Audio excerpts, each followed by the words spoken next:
This is Clare McCallan. I am 25. I live in Williamsburg, Brooklyn. It's October 14th, 2019. Those are our cats playing in the background. I'm heading out for my first ever poetry tour. It's short, it's only 2 weeks. This is everything I'm bringing. You can hear I have some tambourine in there. I'm going to Louisiana, Minnesota, and Wisconsin. I think I have somewhere around 11 to 15 shows. And I'm super excited. It feels like the beginning of something big, and hopefully someday I'll look back on this and see that I was right. It was just the beginning. Cool.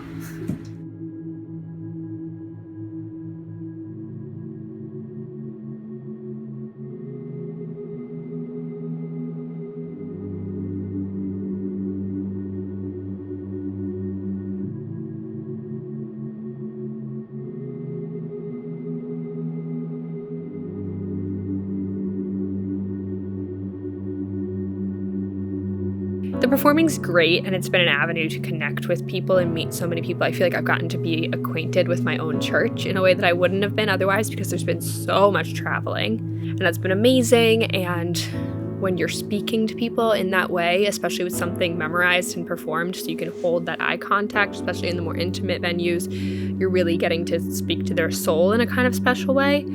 But the writing's my love, and especially as I look towards what I want out of life with having a family someday, it'll, I'm sure, down the road become exclusively writing for at least a little while, because the travel's not really always going to be such an option, such as right now in the times that we're living in. So the writing is my love. The performing's nice. We have a tumultuous relationship. My name is Clare McCallan. I am 25 years old, and today is February 10th. And it was the first day of my second ever tour. I'm in Caryville, Texas, and halfway through my set, in front of a live audience, I sat down to perform a poem sitting, and I split my pants.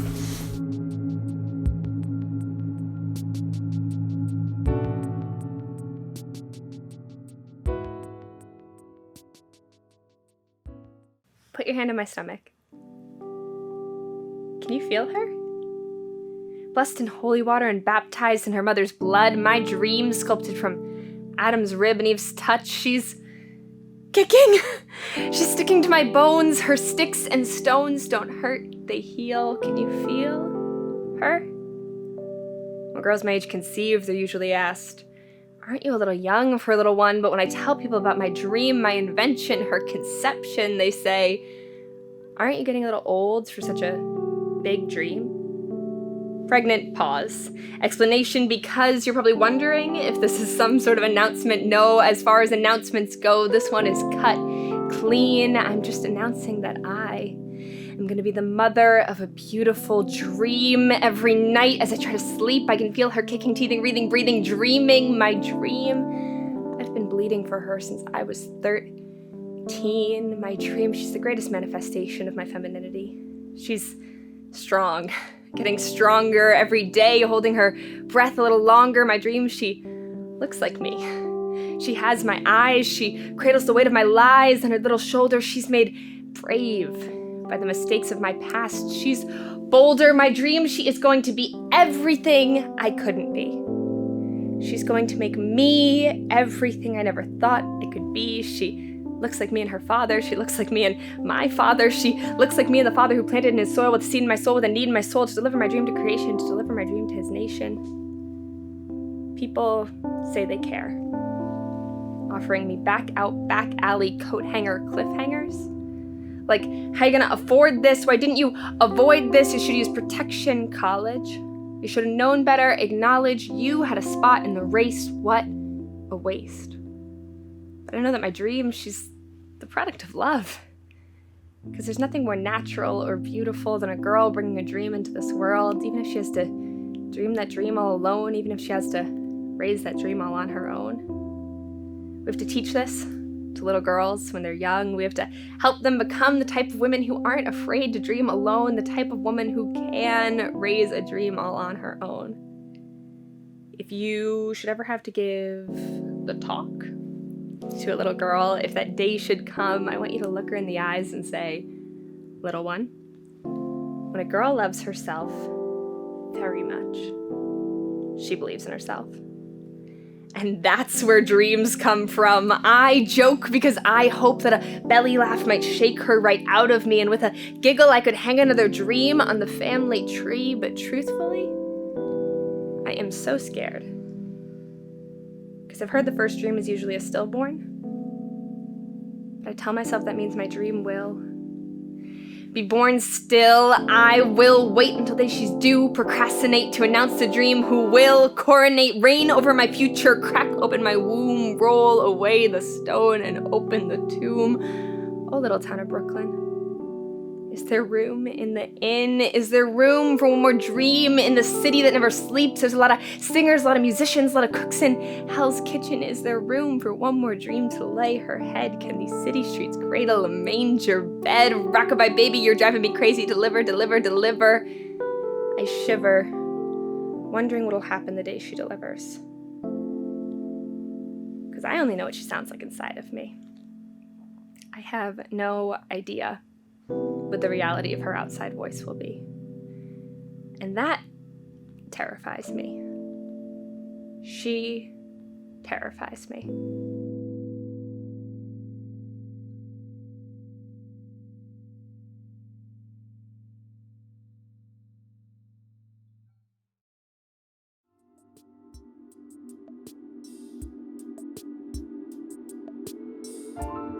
I got really sick while I was in Calcutta, and so I was bedridden for like 10 days, and I just sat there on the iPad, and somehow I discovered spoken word poetry, because maybe I'd seen it once or twice in my life before, but I hadn't, nothing in depth. And I just fell into a hole of it on YouTube, you know, how everybody does with something, and I just loved it, and I got super dramatic. I'm very dramatic when I'm sick, so I was like, man, if I make it out of here alive, like, I'm moving to New York City, and I'm gonna try this poetry thing, and I'm Googling, like, poetry, New York.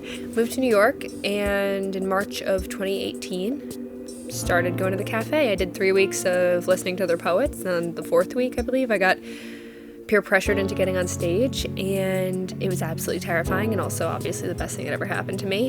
I think that's usually how it goes for most people. And I mean, I was shaking so bad from the adrenaline. I was shaking for 2 hours after my performance. I was so stressed out, but I was hooked, and I kept doing it, and yeah, that's how I got into it. And so it was a hobby for 2 years, and then it became a profession.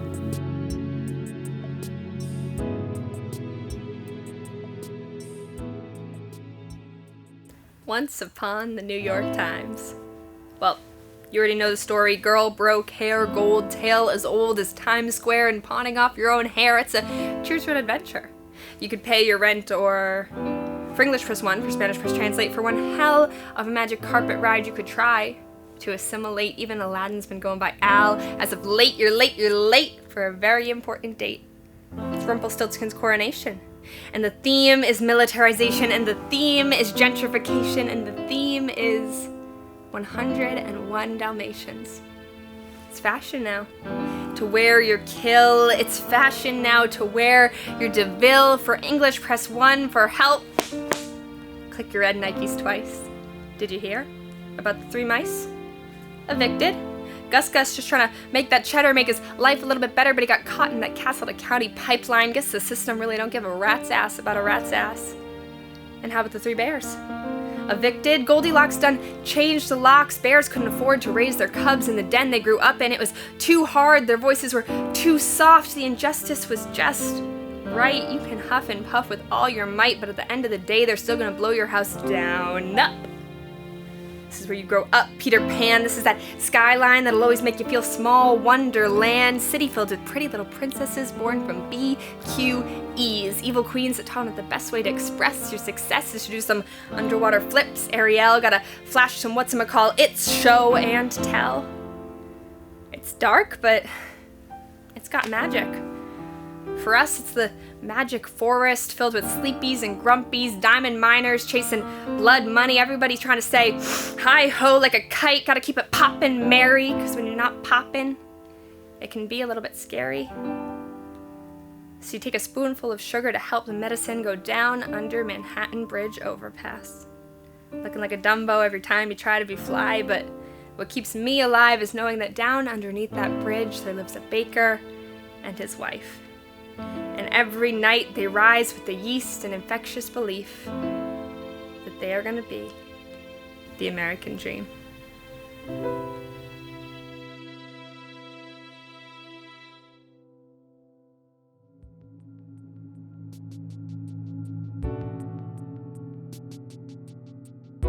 Oh, New York, she breaks my heart and I keep running back to her. It's like a bad relationship, but she's probably the one I end up with in the end.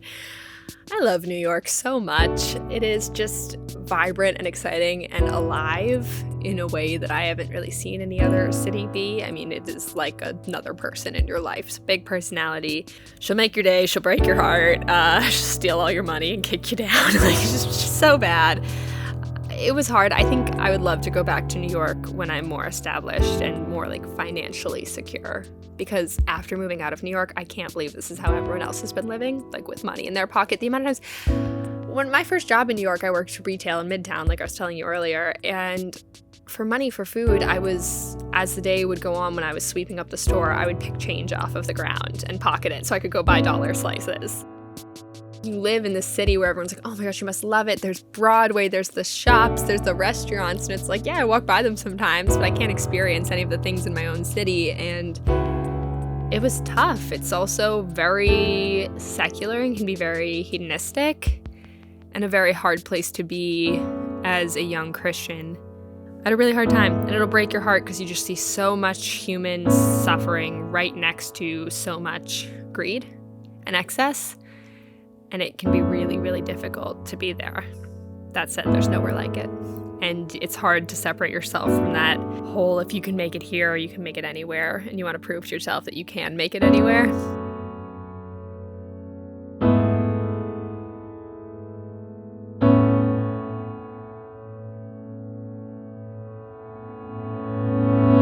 One, I hear about a boy named Junior in a place called the Bronx. I hear about an act of senseless violence. I hear the sound of my city's heart breaking. I read about the bystanders who just watched and filmed as Junior was murdered. I read about a new law requiring small businesses to become safe havens for youth. I wonder how we've come to a place where we have to legislate the most base levels of morality and humanity. I wonder if these laws are to protect children from assailants or from our own cowardice. 2. Excuse me, ladies and gentlemen, my name is Roger, and I am unfortunately currently experiencing homelessness. I used to have a job and a family like you all, but I lost it. However, I was recently hired by a local construction company, but I can't start the job until I buy work boots. I need just $14 more to be able to begin the job. Anything you can give will help, even just $1. Thank you. I'm sorry. God bless. I'm sorry. God bless. I twitched a smile as he twitched by. I clutched my clutch, not to donate, but to make sure he wouldn't touch me. He continued down the length of the train, repeating his chorus and refrain. I'm sorry, God bless. I'm sorry, God bless. I'm sorry, God didn't bless me. None of us gave him $1. None of us gave him eye contact or touch. Really, no one noticed him much. And as he stepped off the car, I caught my reflection in the window of the train. And I found it grotesque and strange to see this person I had become. Here I was, refusing this man a single dollar. Refusing the son of my father. I swore to God it would be different next time. If he would be so foolish as to trust his to mine just one more time. And he did. 3. About a week later, I was standing at the platform at Union, as one does, and I guess it started as a bit of a buzz until it turned into a roar, and suddenly it was all anyone could hear anymore. Suddenly there they were, blinding in sight, a man and his wife screaming, shrill, him yelling, I'll beat you, her yelling, I'll kill, screaming like they were crazy, screaming over their stroller, their baby. About 100 of us stood on the platform, but none of us dared a word. As they moved closer to the platform's edge, teetering on the ledge, screaming bloody murder, threatening bloody murder, the child started crying, but nobody heard her. Or maybe they did. They just decided it was none of their business. I confess I was waiting for someone else to step in.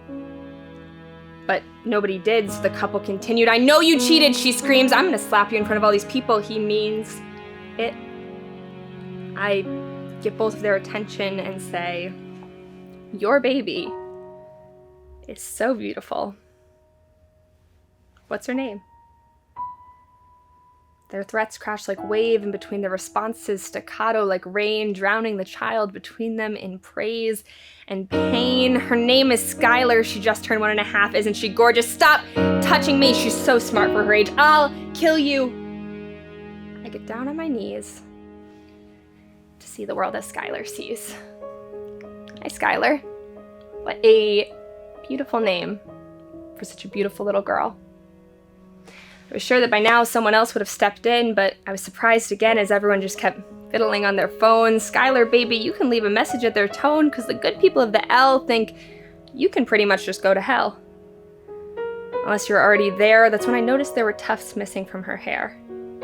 So I just knelt on the train floor and tried to distract this little one as her dad screamed something about getting a gun, and for one train ride, tried to be someone's sanctuary. In actuality, I know that my actions were just temporary respite, because despite my brief efforts, little Miss was just gonna go back home into her situation. Miss, an abbreviation for somebody else's mistakes, and it takes someone to step in. Someone to do something. But nobody did. And the more that I played with her, the more that I noticed the marks on her wrist and the rash on her thigh and the look in her eye, the same look in the eyes of my fellow passengers. Fear. A helplessness, a fear of being less than the force of evil screaming on the L. I rode with them until we reached their stop. I gave them my name and my number, and shakingly holding the husband's glower, I told him that I babysit for $5 an hour. I cannot control what'll happen if I call CPS. I cannot control what'll happen if I just mind my own business. I can control what will happen if I make a personal connection not only with Skylar, but with her parents as well. If I'm not just willing to kneel and pray to heaven, but also stand and answer to hell. I told someone I admire about my actions, and they warned against the dangers of inserting. The dangers of asserting, the dangers of concerning yourself with the pains of others. You could get hurt, they said, but I am hurt. I'm bled by what I see on the news and the train and the missed opportunities on loop in my brain. I have so often been the passenger or the customer who just watched violence and injustice out of fear and exhaustion. It is exhausting to care. To acknowledge those who are right there and to see them with eyes that refuse to compromise, and empower those eyes with a mouth like love and hands that fly to action like the holy dove. I have failed, and I have succeeded, and I will try again. 4. I'm not hearing so much about that boy named Junior anymore. Life's resumed, and the people on the train, well, they refrain. The homeless man still sings his refrain, asking for mercy, but what he can't see is behind the headphones and sunglass-covered eyes is a culture that's become so desensitized to each other's suffering, a culture so okay with othering. 5. Ladies and gentlemen, I'm so sorry to have disturbed you. I'm sorry, God bless. I'm sorry, God bless.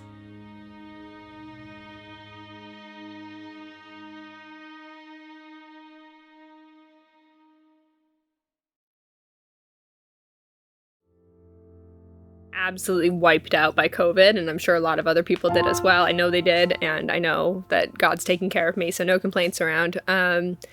I had to pivot.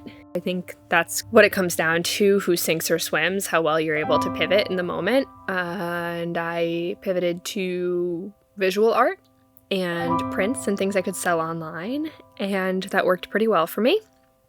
It's not the same, obviously, but it's something, and it's good because it really, all of this exposed my weaknesses. I was really shying away from making prints, even though I knew it was something I should be doing and venturing into visual art. But then when COVID started, I had no other choice. I couldn't keep distracting myself with just booking more performances and such. So I had to put all my efforts into that, and it became digital art, printmaking. You have to have a willingness to be pretty bad for kind of a long time.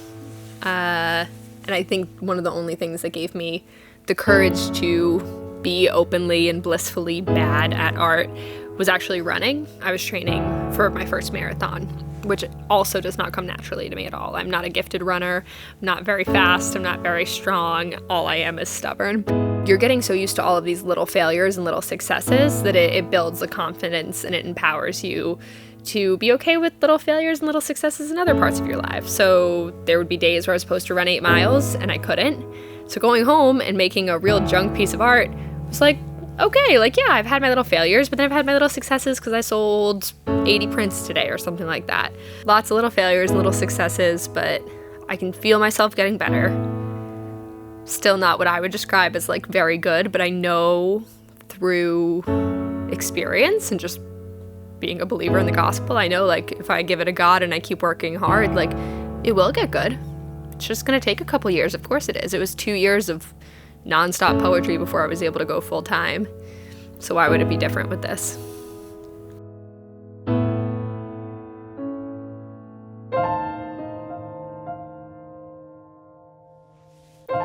Clear blue skies as far as the clear blue eye can see, not a cloud, not a drop. And while the rest of the town thinks a day is a day for a walk in the park, I think today's a damn good day to start on my arc.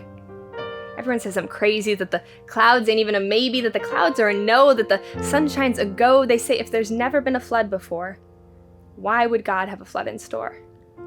I don't even try to prove myself to them anymore. I don't need their approval. I just need a hammer and a nail, a hammer and a nail, a hammer and a nail. This arc was built to fail. Because its builder was built to fail and then to try again after crying again. I'll go back and rip it board by board, go back to that Hard Times hardware store, and I'll start again, and I'll start again, and I'll start again, until this arc is no longer built to fail. Until this arc is built to sail. Honestly, it doesn't even really have to be a boat. It just has to sorta, kinda float. Neighbor says you're bound to fail when you're building an ark without a manual, but what neighbor doesn't know is that for my manual, I've just been reading my Bible backwards. Like a rewinded tape of God's great word, because see, I've been the hammer and the nail in the Passion. But now I want to be the hammer and the nail in Genesis, so an ark I'll fashion, I'll build it for you. The God who says it's gonna rain when everyone else says, Clare McCallan, you have gone insane. Build it for you, the Lord of dreams that don't make sense, because you are the Father of recompense. You wouldn't watch me toil if you weren't planning on watering this soil. This I know because I know you. So this is what I'll do. I'll build the ark. And I'll be generous with its doors, swing them wide open like my arms. I don't need 2 of every animal. I just need to be joined by whoever will. Because the goal isn't to end up on my ark all alone. The goal is to be joined by other sailors just trying to make it home. Through art, and that business you've always dreamed of, through music and that talent you know you have, but never speak of. And why would you? Your life is fine, as is. No need for Genesis. But today, while I have your attention, I'd like to pass you the hammer and nails, throw a wrench in, friend, build your ark. On the sunniest day you can find, build your ark on Junes and Julys. The greatest arks are built by the craziest people. The greatest kingdoms by those even crazier still. Build it in the light, do not wait for the dark. On the sunniest day you can find, build your ark.